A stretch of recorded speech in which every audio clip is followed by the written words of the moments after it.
விடுதலை தமிழுக்கு உங்களை வரவேற்கிறேன். இஸ்ரேல் ஹமாஸ் போர் சம்மந்தப்பட்ட அப்டேட்டுகள் தான். இஸ்ரேல் வந்து தன்னுடைய தோல்வியை வந்து வெளியே சொல்லாமல் மறைச்சிக்கிட்டே இருக்கு.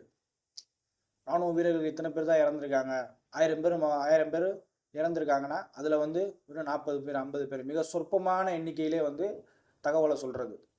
அப்படி ஒரு நடந்த ஒரு விஷயங்கள் தான், சுவாரஸ்யமான விஷயம் தான் இப்போ பார்க்க போகிறோம். அதில் முதலாவதாக வந்து துருக்கியில் வந்து 33 மொசாட் உளவாளிகள் கைது. இப்போ நம்ம ஊரில் வந்து உளவாளிகள் இருக்காங்கன்னா அவங்க பேர் என்ன, அவங்களோட விவரங்கள் என்ன, எந்த ஒரு தகவலுமே நமக்கு தெரியாது. அப்படி ஒரு சீக்கிரட்டாக வச்சுருக்கக்கூடிய விஷயம் பேர் தான் உளவாளி. ஆனால் வந்து இங்கே வந்து 33 உளவாளிகள். நம்ம ஏன் இப்போ உளவாளிகள் பற்றி சீக்கிரட்டாக வச்சுக்கணும், அவங்க உண்மையான பேரே தெரியாது யாருக்குமே. அதையே சொல்கிறோம்னா 33 உளவாளிகள் ஒரே இடத்துல கைது செஞ்சுருக்காங்கன்னா இந்த மொசாடு வந்து எவ்வளோ ஒரு வீக்கான பலவீனமான ஒரு உளவாளி அமைப்புங்கிறது வந்து இப்போ இந்த ஹமாஸ் போர் ஆரம்பிச்சதுல இருந்தா நமக்கு தெரியுது. ஒரு நேரத்துலலாம் உலகத்திலேயே மொசாடு தான் மிகப்பெரிய உளவாளி அமைப்பு என்று பல நாடுகள் மட்டுமல்ல, இஸ்ரேலு கங்கணம் கட்டி தெரிஞ்சிச்சு. பக்கத்து நாட்டில் போய் கொள்வது, ஒரு அதிபரை போய் கொள்வது, அவங்களுக்கு தேவையான ஆளை போய் ஒரு அரசாங்கத்தையே கெடுக்கிறது, இந்த மாதிரி விஷயங்களை செஞ்சுக்கிட்டு இருந்துச்சு. இப்போ துருக்கியில் வந்து சரியான சம்பவம். 34 33 உளவாளிகளோ, சரியா 34 33 தான் இருக்கும். 33 உளவாளி ஒரே இடத்த வச்சு கைது பண்ணியிருக்காங்க. பார்க்குறப்பெல்லாம் சிரிப்பு தான் வருது. என்ன எதுக்கு போய் 33 பேர் ஒரே இடத்துல போய் அடைஞ்சாங்க, எதுக்கு இருந்தாங்கன்ற தகவலே தெரியல. உளவாளிகள் வந்து 33 பேர் பிடிப்படுறாண்டாலே எவ்வளோ ஒரு சிரிப்பு தன்மைக்கு உண்டானதை நீங்களே யோசிச்சு பார்த்துக்கோங்க. இப்போ எவ்வளோ ஒரு பலவீனமான நிலையில வந்து இஸ்ரேல் இருக்குன்றதை இதோட தெரிஞ்சுக்கலாம். அடுத்து இன்னொரு விஷயம் என்ன பார்க்கணும்னா, பிரெஞ்சு கப்பல் பாலஸ்தீனத்தை நோக்கி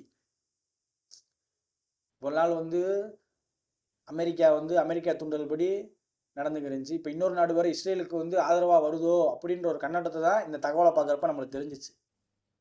கடைசியில் இந்த விஷயத்தை ஆராய்ஞ்சு தகவல் தெரிகிறப்ப தான் பிரெஞ்சு வந்து எந்த நோக்கத்துக்காண்டி வருதுன்னா, பாலஸ்தீன மக்களுக்கு உதவிக்கர நீட்டுறதுக்கு தான் வருது. வரக்கூடிய கப்பல் போர்க்கப்பல் என்று நினைக்கலாம். ஏன் போர்க்கப்பலில் வராங்க, வந்து போர்க்கப்பல் வர்றதுக்கான காரணம் வந்து ஹவுதிகள் அட்டாக் பண்ணிடுவாங்களோ அப்படின்ற ஒரு எண்ணத்தில் கிடையாது.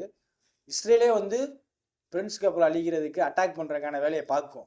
அது வந்து தற்காத்து கொள்றதுக்கு தான் பிரெஞ்சு வந்து ஒரு போர்க்கப்பலை எடுத்துகிட்டு வருது. பிரெஞ்சு வந்து பரவாயில்ல, இது ஒரு முன்னெடுப்பு. எந்த ஒரு ஐரோப்பிய நாடுகளும் வந்து இப்படி ஒரு முன்னெடுப்பு எடுக்கலை, ஆனால் பிரெஞ்சு எடுத்திருக்கு.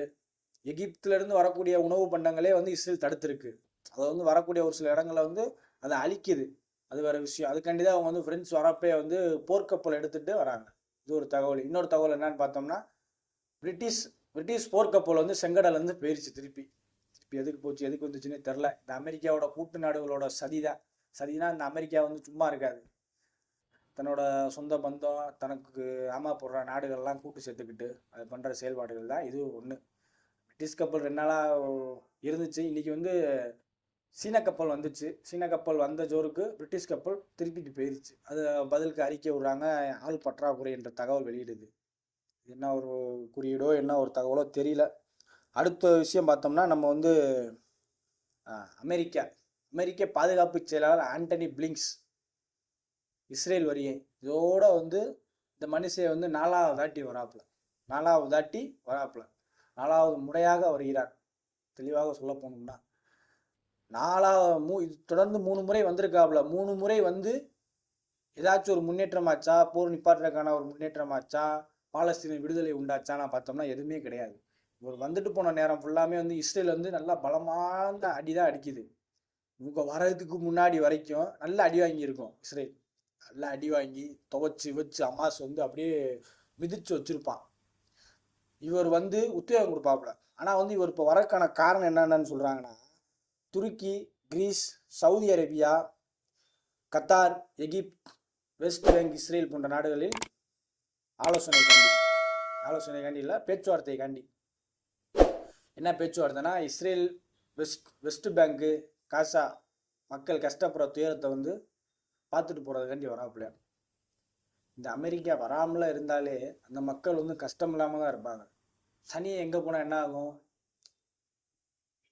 சனியை சகடராண்டு வாயில அந்த அந்த மாதிரி தான் அமெரிக்காவோட செயல். வந்தாலே வந்து உதாரணத்துக்கு சொல்ல போனா சும்மா அந்த எகிப்து, ஜோர்டான், சவுதி அரேபியா, துபாய் இந்த மாதிரி நாடுகள்லாம் பாலஸ்தீனத்துக்கு ஆதரவா வந்து ஒரு விஷயம் கூட செய்யலை. மறைமுகமாவோ நேரடியாகவோ ஒரு விஷயம் கூட செய்யலை.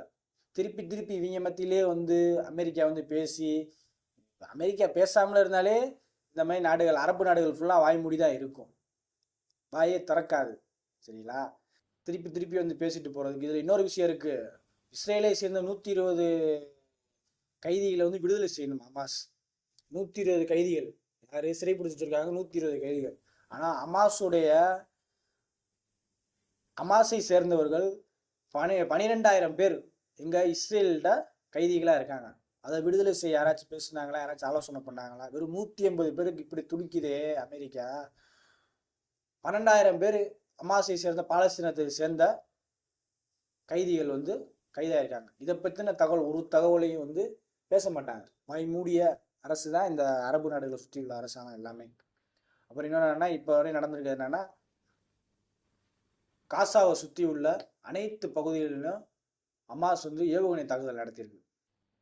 பயங்கரமான அடி, எல்லாம் விழுத்து வாங்கியிருக்கான். இதை வந்து எந்த ஒரு ஊடகமும் வெளிக்கொண்டு வராது, அல்ஜசீராவை தவிர. அல்ஜசீராவில் வந்து இன்னைக்கு வந்திருக்கக்கூடிய தலைப்புல தான், காசாவை சுற்றி உள்ள அனைத்து பகுதியிலையும் அடி, மரண அடி விழுந்துருக்கு இஸ்ரேலுக்கு.